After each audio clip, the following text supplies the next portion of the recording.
Kalau shower itu bukan get ya. Kalau shower itu pakainya take ya. I will take shower ya, bukan get shower. Aneh gitu, tidak tahu sih ya. I will take shower, bukan I will get shower.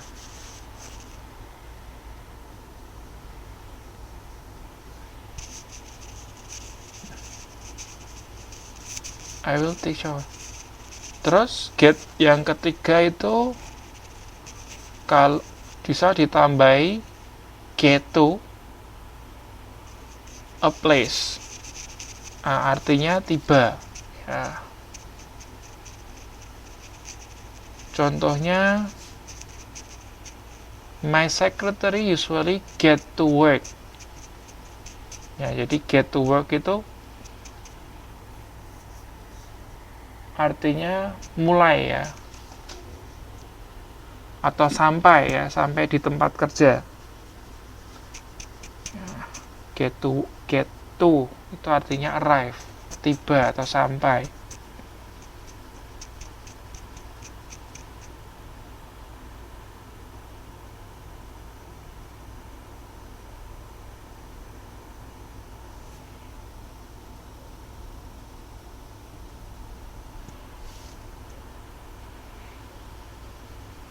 Terus contoh yang kedua itu, I went to Jakarta 2 days ago. I left Kuala Lumpur at 10 and got to Jakarta at 12. Ya, get itu artinya meraih juga bisa ya. Nah, ini kita lihat di sini get-nya berubah jadi got, boleh ya. Jadi get itu kan bentuk past tense-nya adalah got, boleh. Artinya sama, artinya sampai ya. Jadi kalau go to Jakarta itu tiba di Jakarta ya, tiba di Jakarta. Terus ada beberapa yang tidak perlu ditambahin tuh ya, kayak misalnya home ya. Nah, home itu nggak usah dikasih get to home ya, tapi get home gitu aja boleh.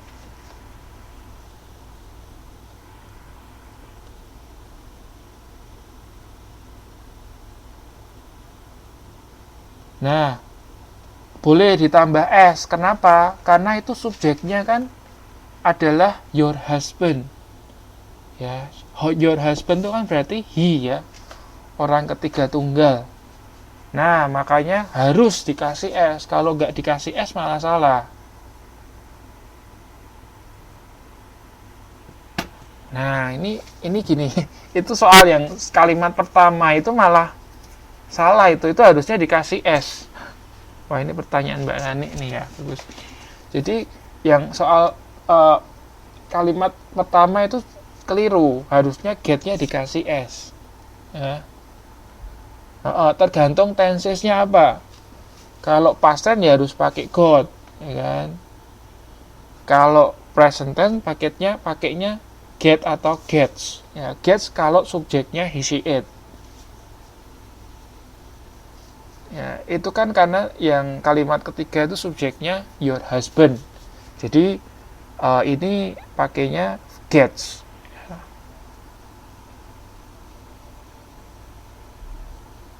Tergantung tensesnya apa ya, tensesnya perhatikan. Kalau yang kalimat kedua itu past tense ya kan? Karena kan 2 days ago, jadi 2 hari yang lalu, berarti itu past tense, makanya pakainya go to.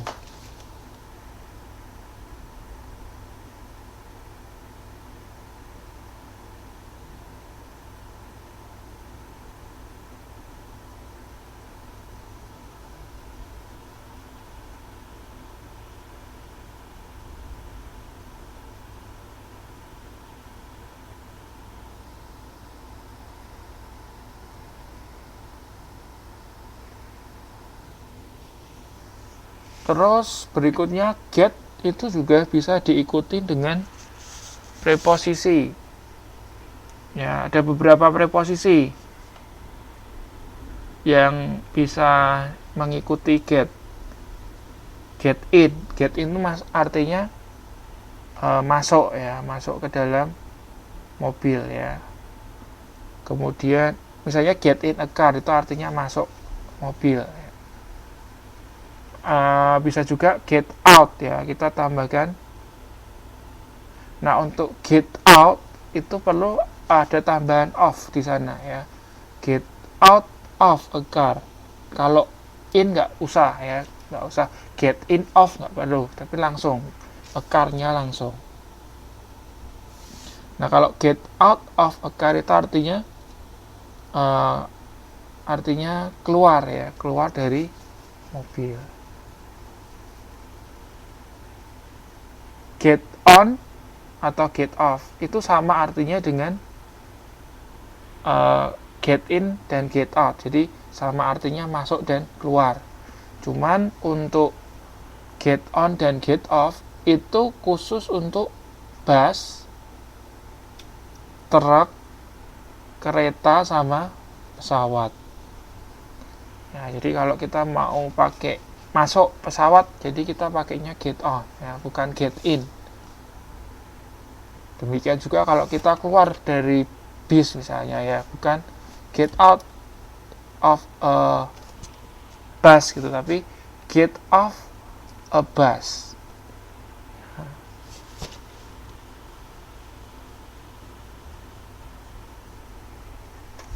Nah, itu beberapa kegunaan get ya. Get itu jadi macam-macam artinya.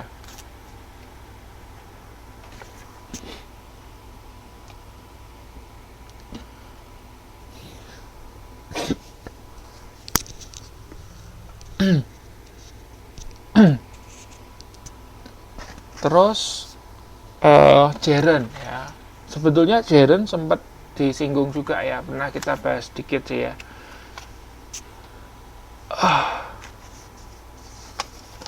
Kalau gerund itu halaman 9.27. Oke, apa sih gerund? Pengertian gerund apa?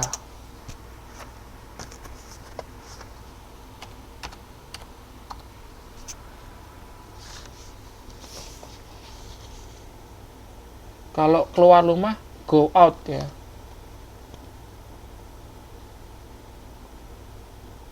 Atau get out bisa ya, get out.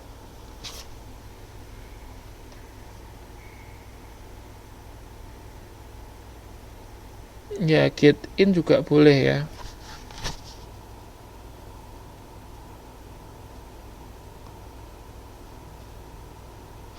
Tapi kalau masuk ke rumah ya, bukan get in to the house ya, tapi kita ngomongnya bukan get ya, pakainya enter ya. Saya masuk rumah, I get in the house. Bukan ya, get in, get out itu untuk transportasi.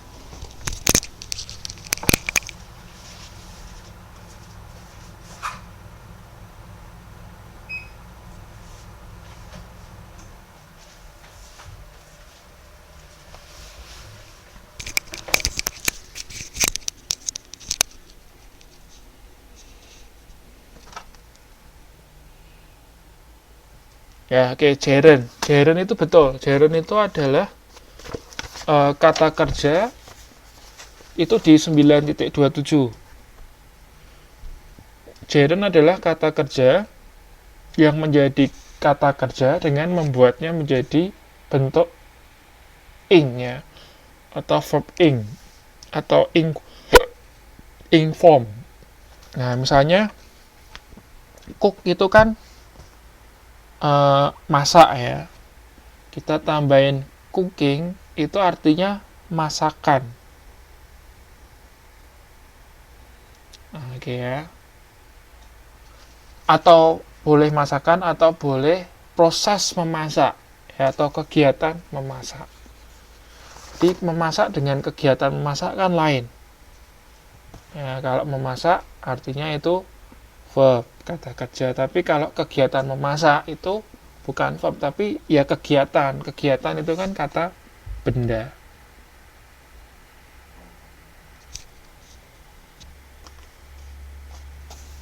Nah, jadi intinya gerund itu verb ditambah ing ya, dimana fungsinya itu untuk membuat menjadi kata benda. Untuk gerund itu dibagi menjadi 4 ya, 4 kelompok besar. Yang pertama gerund as subject. Nah, untuk gerund as subject itu artinya gerund yang berfungsi sebagai subjek dalam kalimat. Contohnya, cooking is my hobby. Kegiatan memasak atau memasak adalah hobi saya. Ya, jadi nggak boleh Anda tulis cook is my hobby, itu nggak boleh. Atau swim is my hobby, nggak boleh. Anda harus mengubahnya menjadi kata benda dulu dengan cara menambahkan ing. Nah, karena letaknya di depan ya, sebagai di depan, jadi ini dinamakan sebagai gerund as subject.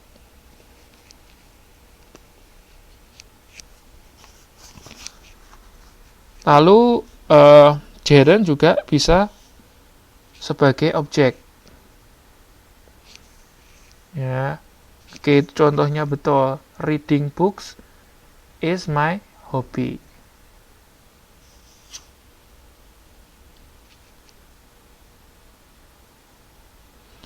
Ya, membaca buku adalah hobi saya. Nah, itu juga kalau menjadi objek ya dibalik aja. Misalnya, my hobby is reading books. Ya, my hobby is reading books.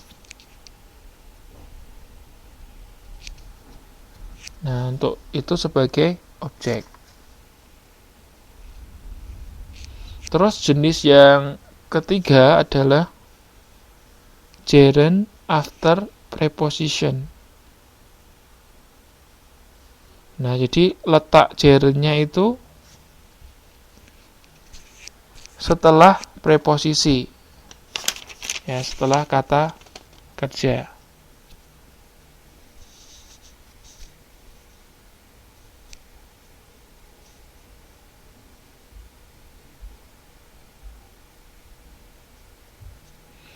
Ada beberapa preposisi yang bisa kita pakai. Itu Anda boleh lihat.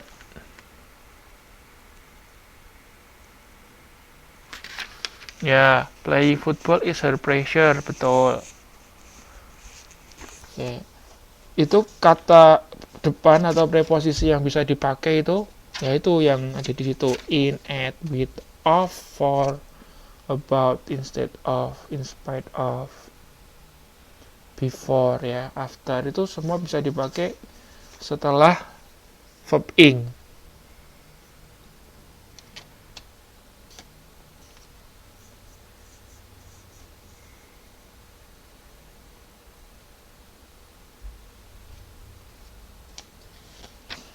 Terus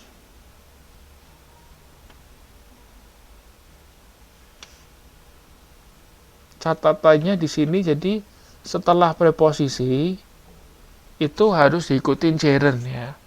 Jadi misalnya contohnya itu yang kalimat pertama, is she interested in reading novels?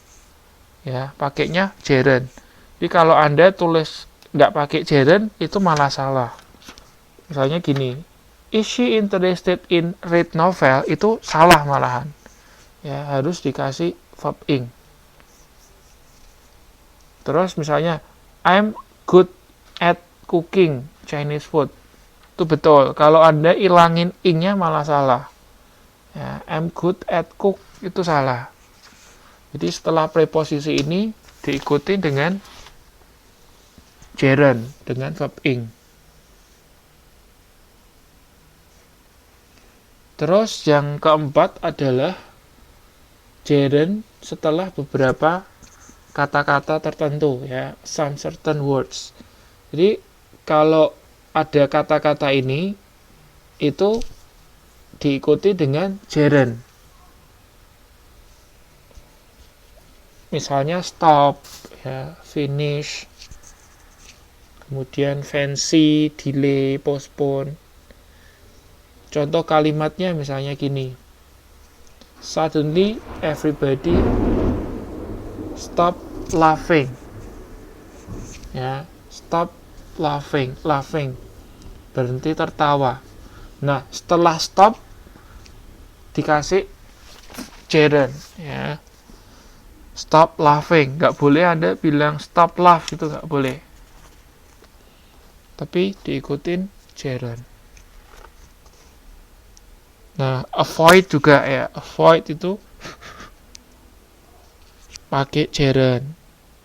Considered moving, itu juga diikutin dengan gerund. Nah, jadi ini beberapa kata diikuti oleh gerund. Nah, dari kata-kata itu ada yang nggak tahu nggak artinya? Dari kata-kata yang ada di dalam kotak itu, Anda ada yang nggak tahu nggak artinya?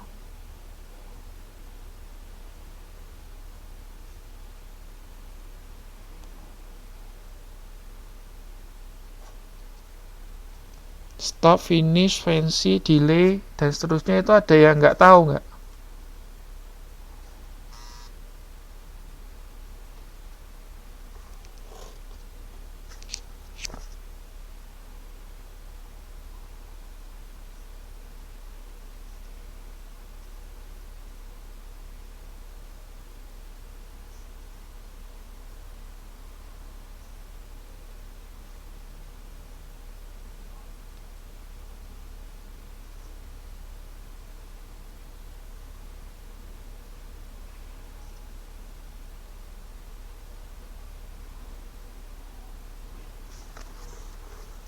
Ya, avoid itu menghindari ya.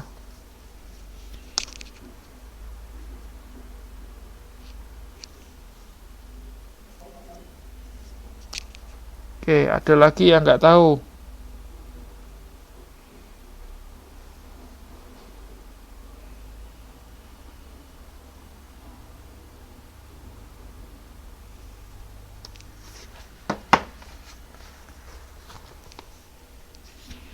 Instead of itu artinya, oke, lihat langsung kalimatnya itu.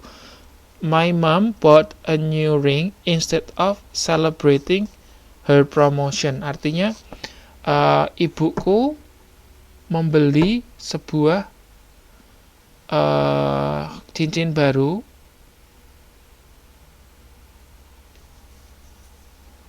gimana ya ini kok diterjemahkan. Instead of itu bukannya ya, atau sebagai ganti. Sebenarnya ini kok diterjemahkan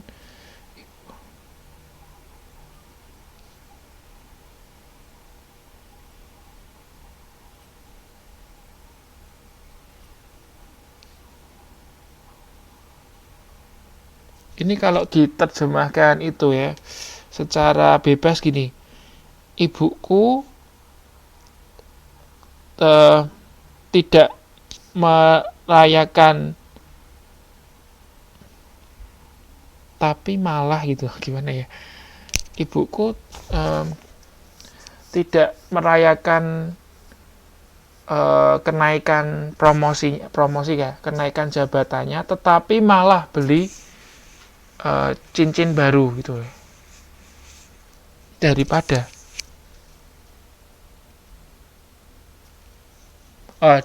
juga bisa ya. Ibuku membeli,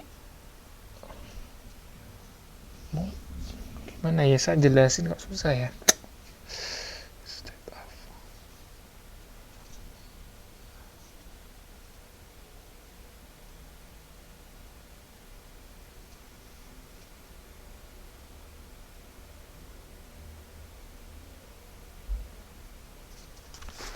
Ini kalimatnya saya kasih yang lain aja ya. Menggunakan instead of, lebih mudah dipahami. Misalnya ada kalimat gini.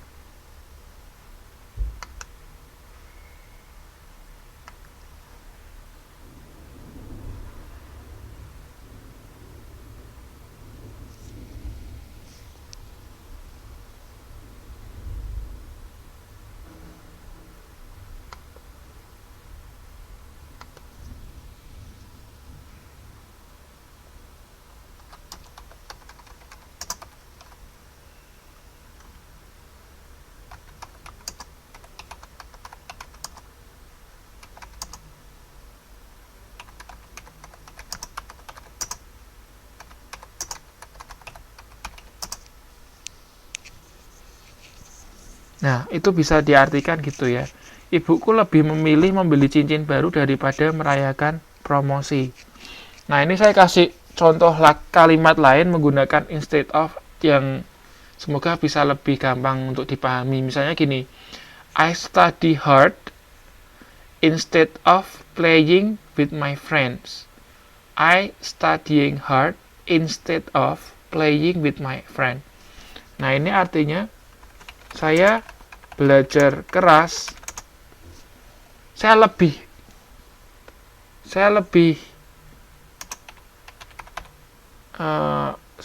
memilih belajar keras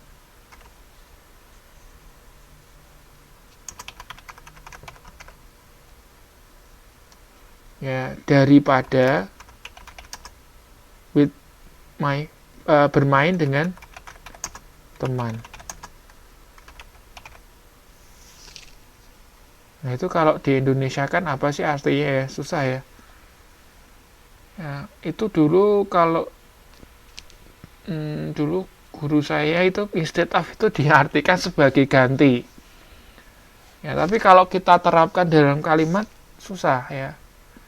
Jadi kalau kalimat ya seperti ini, instead of itu artinya seperti ini.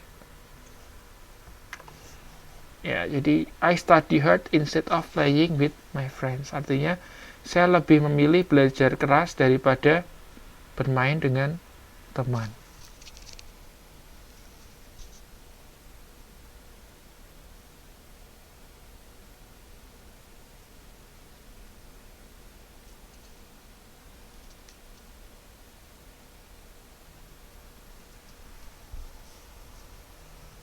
Ya boleh daripada ya.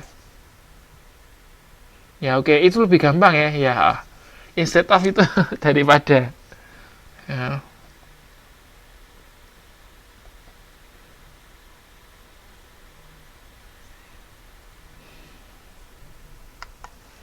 Jadi setelah instead of diikutin gerund. Ya, diikutin gerund.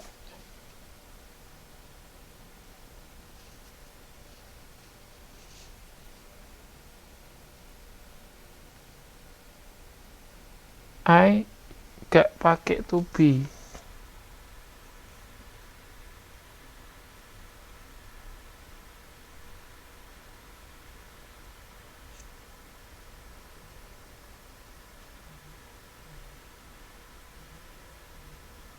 Oh, enggak usah. Maksudnya Mbak Endang ini maksudnya I am studying gitu ya.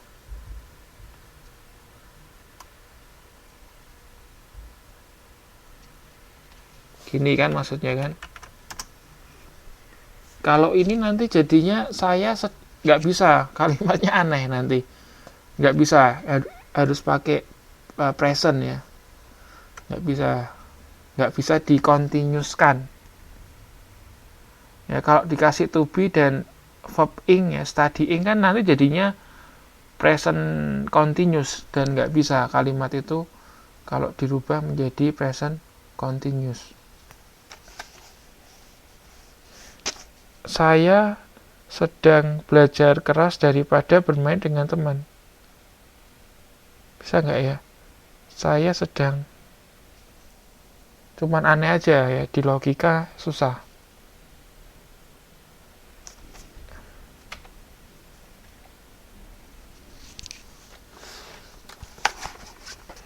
Nah, itu mengenai gerund. Lalu yang terakhir adalah mengenai reported speech. Ya, reported speech itu kalau dalam bahasa Indonesia kita sebutnya kalimat tak langsung. Ya, kita sebutnya kalimat tak langsung. Sebagai contoh gini. Misalnya ini, saya ngomong. Anak-anak besok, misalnya jangan anak-anak. Misalnya saya ngomong gini. Saya ngomong sama di sini ya, teman-teman, minggu depan kita akan adakan kelas tambahan. Nah, terus habis itu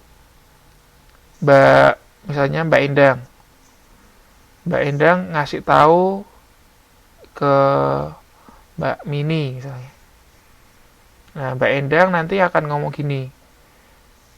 Katanya Pak Devri, minggu depan kita akan adakan kelas tambahan.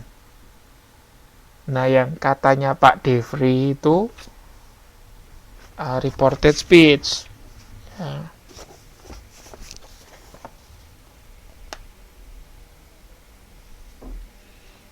Jadi artinya seperti itu ya. Perkataan pembicara pertama yang oleh pembicara kedua disampaikan kepada pembicara ketiga. Nah, itu arti dari reported speech.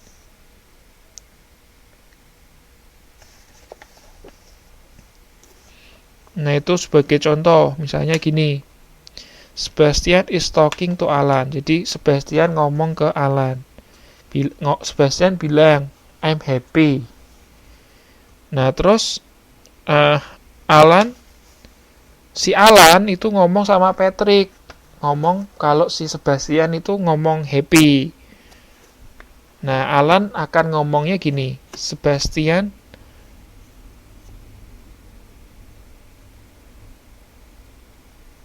was happy. Nah, ini yang masih kalimat langsung ini ya. Bukan reported tapi unreported atau direct speech. Jadi makanya itu masih ada tanda petiknya. Jadi kalau si Alan ini ngomong ke Patrick bahwa si Sebastian itu happy, dia ngomong gini. Sebastian said that he was happy. Jadi kalimat tak langsungnya yang disampaikan kepada Patrick bentuknya adalah seperti ini. Sebastian said that he was happy.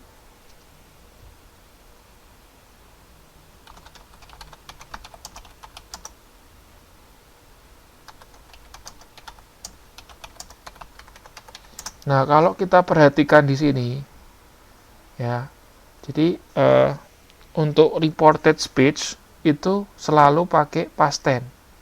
Bukan selalu pakai past tense, selalu dipastenkan. Ya, jadi misalnya tadi kan Sebastian bilangnya I am happy kan.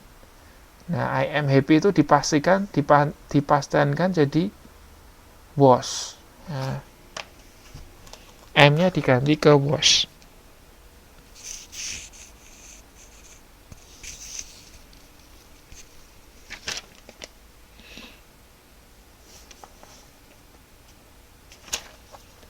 Nah, jadi kan tadi saya sampaikan kalau reported speech itu selalu dipastenkan ya. Jadi kalau yang simple kita pastenkan. Kalau yang sudah past tense kita past perfect tense kan. Ya. Nah, itu coba lihat di tabel itu. Nah, misalnya kalau present tense itu kan am, is, are dipastenkan jadi was sama were. Makanya tadi contohnya kan Sebastian said that he was happy. Ya, is-nya berubah jadi was, jadi past tense.